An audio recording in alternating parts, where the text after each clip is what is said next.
Coach, starting to see things around the league, teams making some cuts, transactions, anything we can expect soon? Or?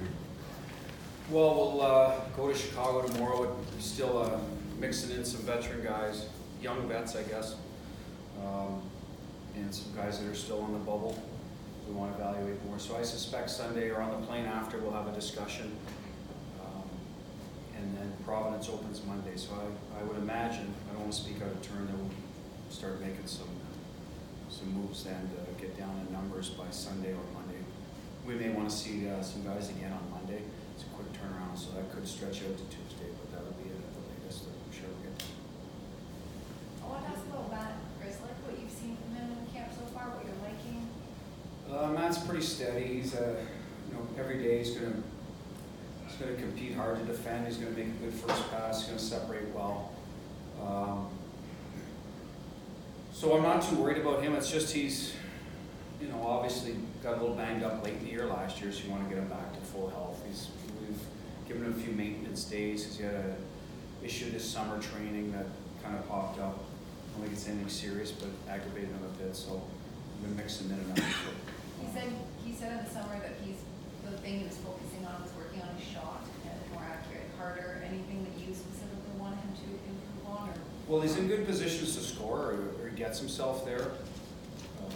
And when he's scored, he's actually, I know this sounds like a term we use is he can shoot the puck past the goal. And what I mean by that is that he doesn't always need a screen or traffic. Sometimes he'll get at the top of the circle. We've seen him against Vancouver, against, I'm not sure the goal last year in Game 7 if the goalie saw it. But he could sneak in there and bury some. So I think it's important that he does do that so he can continue to build his numbers. He's on the second power play pretty consistently. So we saw a nice goal against Florida last year, late in the game. So all those things matter. If he can chip in and go from maybe 5-goal score, get up to 8 or 9 or 10. It's not easy to do.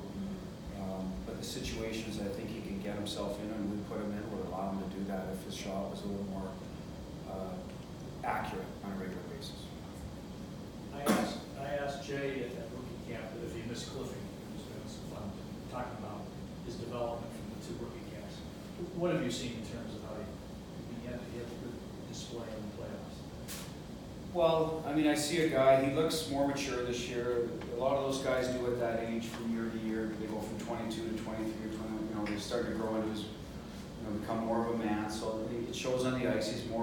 He was always competitive, but I think he feels more confident, engaged physically. I think he's always been a guy that will take the puck and go. Now he's picking the spots better. Found himself last night again in 2 good shooting spots. Came out of the box. I think that's just fortunate, but he did follow up the play twice for some good looks. So if he can grow his offensive game as well, similar to maybe Grizz a couple of years ago, where he needs to work on his shot to get it, to score some of those goals because he does find himself in good positions. I think the goals he scored for us, I think in Carolina in the playoffs last year, he's in tight, but if he can get some from your typical plays from D where you're top of the circle, getting a one-timer off or getting a quick release before the goalie's set, I think that'll benefit him because he's in those spots a lot. So that's an area we'll keep working on. I think he's finding himself there. So at the end of the day, I think he's just keeps growing on what he does best, which is be assertive. And we're just trying to minimize his risk. I know early on you were saying he's one of the few guys you kind of have to temper, hold back. He's getting better at that. Last night there was one off-net shot where his partner probably pinched, so there's a bit on both of them. Then Losey went down to keep a puck alive. They had line change coming, and the winner didn't recognize it, so he got caught a bit. Yarrow made a nice save on a 2-on-1. So those are situations you got to make sure that if you're going to go, you got to get out. When it's time to get out. I think that's the message. Cliffy sometimes wants to hang on, and not get dangerous. What parts of York's game do you think really kind of complements what Coyle and Heinen do? Small area plays. Charlie likes to hang on to the puck, so when he does shoot it or decide to go towards the net, I think York made a number of little ones. Backus late had a rebound, just missed wide. Happened later in the game. I think the first goal he went to the net. He's willing to go to the net, drive through the middle of the ice. That helped Heine get a rebound last night. Outside speed, Charlie will hold it through the middle of the ice. He's good at separating himself, but then once the ice closes off, Bjorky can drive it wide. for him, it's just a matter of getting the confidence to finish playing with that type of player. I think, when you get one, you get two all of a sudden. I think that most forwards will tell you, it seems to come a little bit easier after that. You're not squeezing the stick. So that's what I liked about him. I think last night, him personally, he was involved in the play a lot without, getting hit a lot, if that makes any sense. I think before he just kind of get himself in spots where he didn't give it up quick enough. I think yesterday he was better at that. Getting into traffic, so absorbing hits, but not putting himself in bad spots. I was just talking back, it's just about the pace and the physicality of that game last night, and you never know what you're going to get in a preseason, but based on how it was last night, how did you think some of the younger guys handled a more regular season feel? Yeah, they had a good lineup, and they got more physical in the third. I think we were. I liked the way we played last night. Our structure, we were organized. We were on top of pucks, so guys were trying to play the right way, manage the puck, attack when they could. So if I go through each player, if you're talking about the new guys, I thought Jake had some good chances to score, but we kind of expect that. But I thought Zach did a good job handling traffic, moving the puck, getting involved. Lozon was hard. Puck skills for him still. He's got to be able to make the plays he needs to. The gas was good, but I don't know if he's considered young. He came in late in the game and was solid. I like Didier's game. We don't know much about him. Moved the puck well in transition. One led to a goal. Played hard. Competed hard.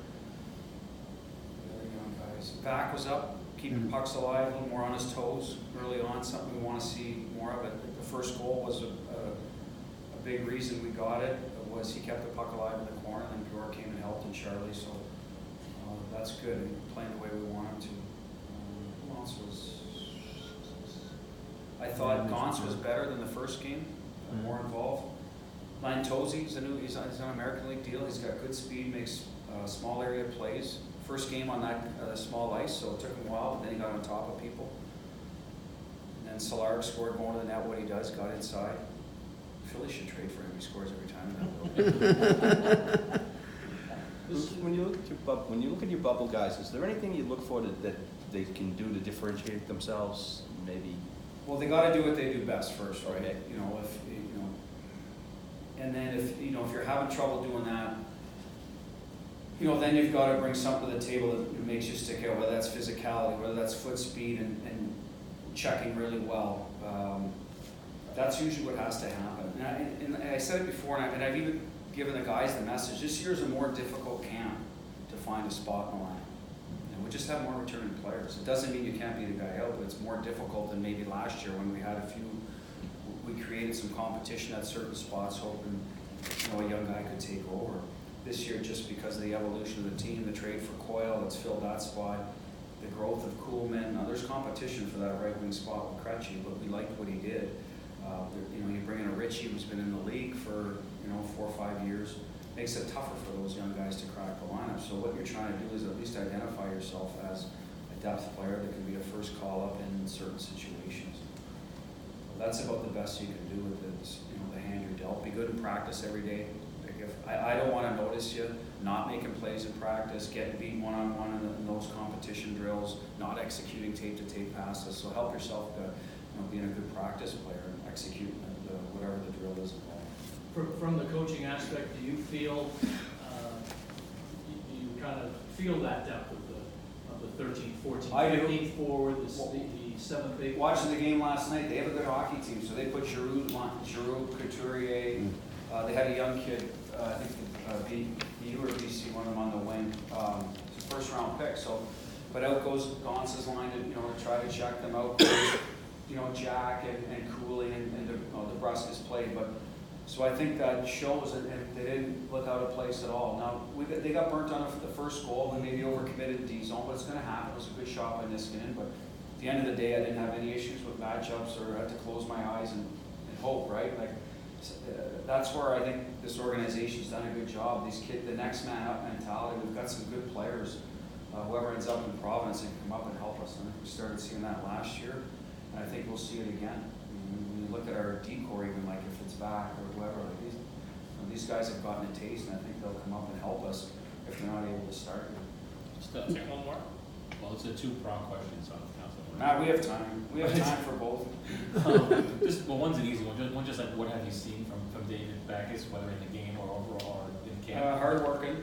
He's competing hard. He's trying to do every drill 100%. Sometimes the veteran guys this time of year have a little more pace, or I don't mean when I mean pace. I mean they pace themselves a little more. David's trying to, like I said, go all out in every drill. Yesterday he was vocal on the bench. I thought his game was solid, not spectacular, but got involved. So that's what I've seen so far. Part two. Just he's the player of the stature that he is, but you've made it clear he's competing for a job. Does he have to get into more games than maybe he normally would, and are you going to be using him that way? Yeah, a lot of our veteran guys will not be going tomorrow. Like I'll tell you now, Burry's not playing, Kretschmarsh, Asta, Z crew, Tuca. And David may have fallen into that category years past, but I think right now, in fairness to his situation, our situation, he probably plays a little earlier than he normally would, yes. Bergie was off today as scheduled. Maintenance day for him. And was that Atkinson in the red shirt? Axel Anderson, yeah. He was dealing with a lower body injury, so he's back, looked good. Anton Blade was out, upper body injury last night, so he'll be reevaluated. We'll see where he's at tomorrow. And Nordy? Nordy was a maintenance day as well. He's been working his way back in, and him, Bergie, or Grizz have sort of been on a certain schedule. Looks like Grizz is over. Thanks. Thanks, everyone.